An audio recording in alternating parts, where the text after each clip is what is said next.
C'est un plaisir de vous accueillir pour cette session intitulée « De la chimie de synthèse à la biologie de synthèse ». Hier, dans cette même salle, nous avons parlé d'histoire de la chimie et en fin de journée, nous avons évoqué le rêve des chimistes qui, depuis longtemps, est de synthétiser des êtres vivants. Je commencerai par vous rappeler le texte très célèbre du Second Faust de Goethe. Méphistophélès entre dans le laboratoire où Wagner est en train de trifouiller quelque chose dans un endroit fumeux. Méphistophélès dit « Qu'est-ce qui se passe là ?» Et Wagner répond « Ce qui se passe, on est en train de fabriquer un homme. » « Un homme ?» demande Méphistophélès. « Et quel couple d'amants as-tu fourré dans ce trou enfumé ?» Wagner répond « Dieu m'en préserve. C'était la mode, cette manière-là de procéder. Mais c'est périmé. Ce que la nature, dans ses secrets, fabriqués, maintenant, nous entreprenons de le faire nous-mêmes, et ce que la nature faisait par le biais de l'organisation, ou en faisant des organismes, nous le faisons cristalliser. Vous avez une brochure qui commence par une brève chronologie où nous avons rappelé quelques étapes de cette avancée de la chimie vers la synthèse de processus vitaux ou d'éléments d'organismes vivants. La première synthèse organique qui, dit-on, fut accidentelle est celle opérée par Friedrich Wöhler en 1828, la synthèse de l'urée. Vous avez dans votre document les différentes étapes. Je les ai mis ici en anglais, vous les avez en français dans votre document. Le dernier événement en date, si l'on peut dire, est l'annonce triomphaliste de Craig Venter qu'il va construire la cellule minimale ou une cellule minimale. Quelques définitions de la biologie de synthèse sont aussi données dans votre document. Vous les lirez. Elles résument d'une certaine façon l'objectif de la journée, qui est aussi de définir cette biologie de synthèse. Et je passe la parole à Charles Galperine, qui va, en quelques mots, vous donner la ligne directrice peut-être de la session. Bon. Alors, dans ce voyage hier, dans l'histoire de la chimie, où nous avons célébré quelques héros, et aussi cité le regard de quelques biologistes qui regardaient les découvertes de la chimie.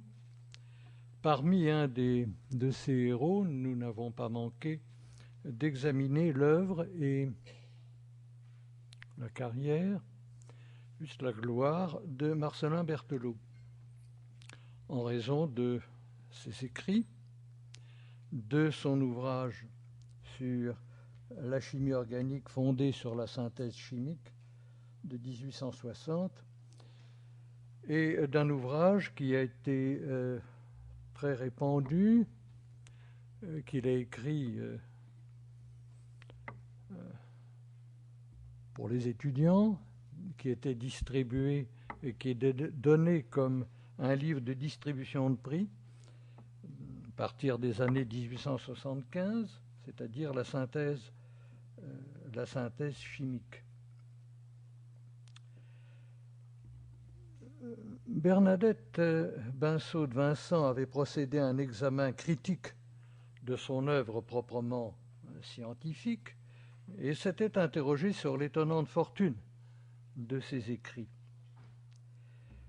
Fortune d'hier et peut-être plus encore fortune d'aujourd'hui, si bien que nous le lisons, nous pouvons le lire, surtout les conclusions de la synthèse chimique, comme une introduction à la journée d'aujourd'hui. Vous connaissez tous le mot célèbre, la chimie crée son objet, et il ajoutait que cette faculté créatrice était semblable à celle de l'art lui-même, distincte, écrivait-il, des sciences naturelles et historiques, en un mot, les sciences dont il s'agit pour la synthèse chimique, c'est de poursuivre l'étude des lois naturelles, créer tout un ensemble de phénomènes artificiels qui en sont les conséquences logiques. Et on peut dire que l'histoire que nous allons évoquer, eh bien, répond à ce programme, à cette vision, et peut-être de manière beaucoup plus ample encore que ce que pouvait prévoir Berthelot. Et en effet, pour quelqu'un qui a lu quelques grands textes de chimistes pour cette journée, c'est-à-dire moi-même, on a l'impression d'une marche quasi inévitable vers la synthèse, vers une synthèse qui se rapproche de plus en plus des matériaux du vivant.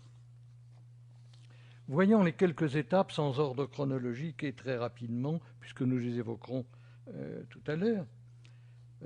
Premièrement, la chimie moléculaire, c'est-à-dire la chimie des atomes et des liaisons covalentes, qui devient peu à peu une chimie supramoléculaire, c'est-à-dire qui permet de construire des systèmes hautement complexes et qui vont assurer, grâce à leurs récepteurs, des fonctions de reconnaissance, de catalyse, bientôt artificielles, ainsi que des processus de transport. Et le mot qui va revenir, par exemple, soit dans la conférence Nobel de Jean-Marie Laine, qui nous fait l'honneur de venir cet après-midi, soit dans d'autres textes, c'est le mot anglais tellement commode, mais à signification multiple et très riche, c'est-à-dire le mot design. C'est le chimiste qui conçoit et permet de construire, par exemple, des systèmes d'auto-organisation, c'est-à-dire des systèmes capables d'engendrer des structures supramoléculaires, fonctionnellement bien définies à partir des composants. Cette chimie supramoléculaire, d'une part, va conserver des informations et ces informations seront lues à ce niveau supramoléculaire et grâce à, selon un mot de Jean-Marie Laine, des algorithmes interactifs. Mais d'autres surprises nous attendent lorsque nous abordons une chimie dynamique, c'est-à-dire une chimie ouverte à la variabilité et par suite introduisant une sélection en réponse à des facteurs internes ou externes. Par conséquent, nous assistons à l'émergence d'une chimie que Jean-Marie Laine appelle évolutive et adaptative. De plus, c'est sous la plume des chimistes que nous rencontrons, par exemple, des concepts aussi familiers aux biologistes, à savoir celui de morphologie moléculaire. Nous voyons donc la chimie employée, tout à fait à l'aise et nécessairement des concepts qui appartiennent en propre à la biologie. Ça, c'est le point qui me semble le plus important. Je terminerai par 3 remarques. La première fera référence à un article très célèbre, celui de François Jacob de 1977, sur le bricolage évolutif. Or, nous voyons ici le bricolage évolutif de l'évolution des vivants rivaliser avec ou inspirer une démarche théorique et surtout très efficace de l'ingénieur. Alors que François Jacob opposait le bricoleur à l'ingénieur, ici, l'ingénieur, en quelque sorte, a une dignité et une liberté. Et par conséquent, ça sera la première remarque. La deuxième, c'est que lorsque nous voyons la chimie aborder des concepts propres à la biologie, il faudra faire très attention à la distinction des concepts et non pas à leur confusion.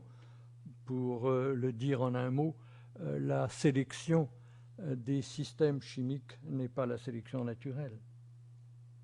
Enfin, troisième remarque, et non la moindre, nous assistons de nos jours à un nouvel horizon des disciplines scientifiques, disciplines nouvelles ou disciplines qui se transforment et qui vont en effet du spectre de la physico-chimie, de la physique, de la chimie et de la biologie.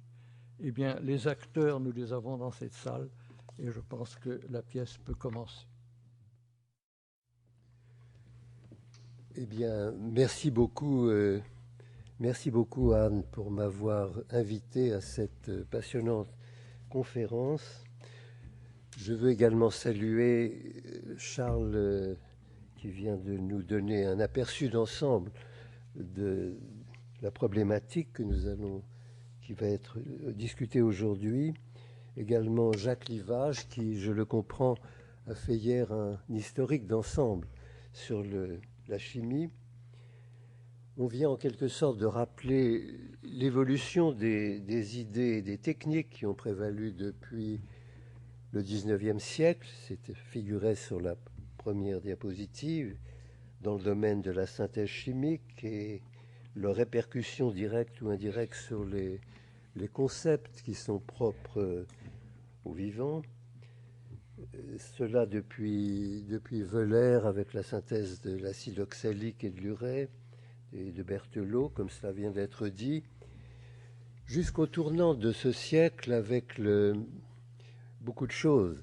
Bon, la chimie moléculaire, la synthèse chimique de gènes par Steven Brenner, la chimie supramoléculaire à la, si je puis dire, Jean-Marie Lehn, dont il sera évidemment fortement question. Et comme l'a souligné, je crois, et écrit avec beaucoup de talent et même enseigné dans ses cours Anne Fagot-Largeau, on peut dire que nous entrons vraiment dans une ère de créativité scientifique. Alors vous me direz que le mot, après tout, a peut-être déjà été utilisé maintes fois.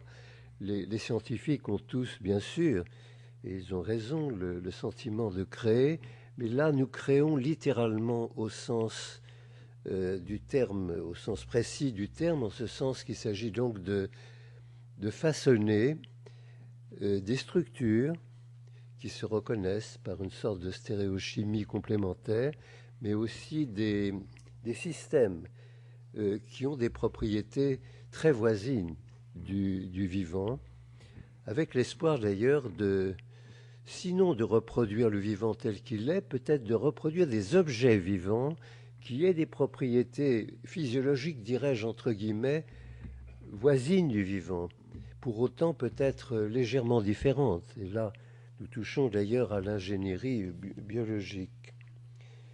Alors, en fait, c'est un petit peu ce qu'un article du New Scientist appelle une nouvelle genèse, formule un peu imagée.